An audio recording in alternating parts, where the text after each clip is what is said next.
Mana امروز 25 ایونی سال 2025 mana obodkori ها در راهی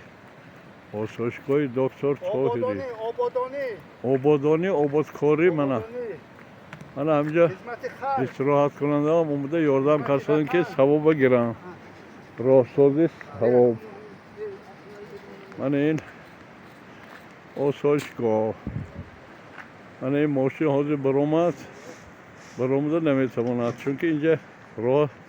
هموار کردن در کار تیار کردن در کار من اگر مردم اهل شوند و همکاری کنن همه جا گلستان میشد من این کوههای هم آینده همش باغ میشد چون که این دهه پسکین سیر آب نساز کسی کشیده